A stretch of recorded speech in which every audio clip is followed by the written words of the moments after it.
Esses ônibus levam os visitantes até ela. E hoje, nós estamos entre eles. A arca foi construída para ser uma espécie de parque temático.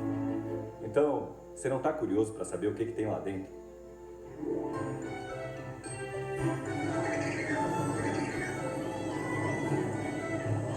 Logo que a gente entra aqui, a gente leva um susto com essas gaiolas, que são os lugares onde estariam os animais pequenos. A gente só ouve barulho, olha só. Barulho de ave, barulho de cobra rastejando. É assustador logo na entrada.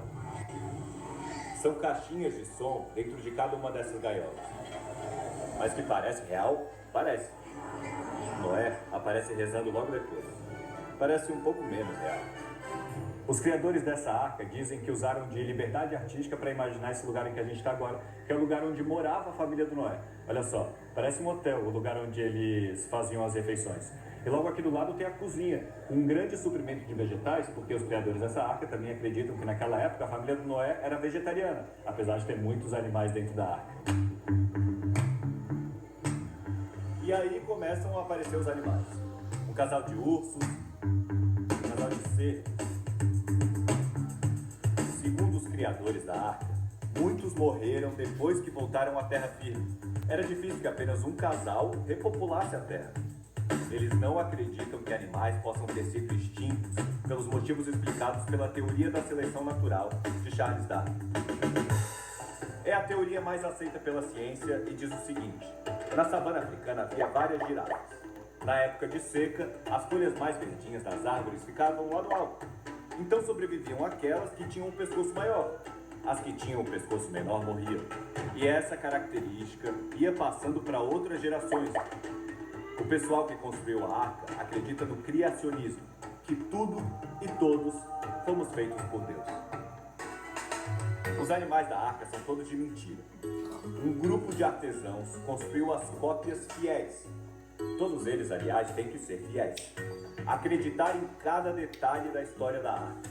Todos os outros funcionários também. Têm que assinar um contrato em que atestam acreditar na história. Para trabalhar aqui, também é proibido ter outra religião, é proibido ser a favor do aborto e é proibido ser gay. Mas olha agora dentro dessa gaiola. Aqui dentro fica a maior polêmica dessa arca. Dinossauros, répteis voadores, todos dentro da Arca de Noé.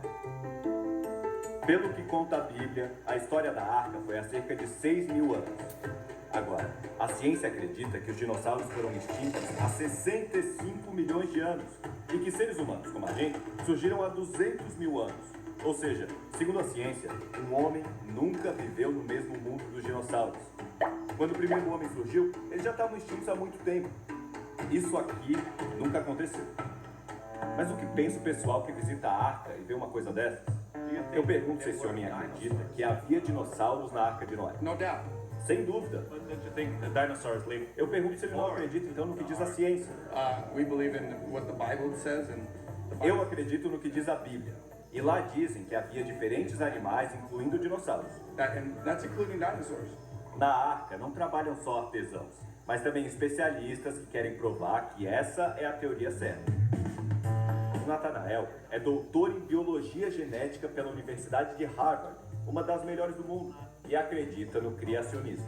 All these professional scientists. Muitos dos cientistas que acreditam na teoria da evolução nem estudaram o criacionismo. Muitos nem sabem que eu já publiquei artigos que foram validados pelos meus colegas. Para provar seu ponto, ele levanta uma questão simples. So, anyone who's left meat out on the counter. Todo mundo já deixou um pedaço de carne em cima da pia. Ele apodrece muito rápido. Como se explica os cientistas terem achado carne em ossos de dinossauros que foram extintos há 65 milhões de anos? Possibly be that old. Já o Alex Kelly é pesquisador do Museu Nacional do Rio de Janeiro. Ele rebate. O que geralmente ocorre é que toda matéria orgânica tende a se decompor. Porém, em alguns casos muito raros, você tem as possibilidades das condições ambientais tais que fazem com que, molécula por molécula da matéria orgânica, é substituída por minerais. A instituição que construiu a Arca nos Estados Unidos é, na verdade, uma organização que luta para que o criacionismo seja ensinado nas escolas. Eles querem que as duas teorias fiquem lado a lado e os alunos decidam em qual acreditam. É que aqui nos Estados Unidos as escolas são proibidas de ensinar o criacionismo. Por isso, essa arca de 100 milhões de dólares. Com uma estrutura desse tamanho, eles querem tentar convencer que é a deles que é a história certa. E você? Em qual você acredita?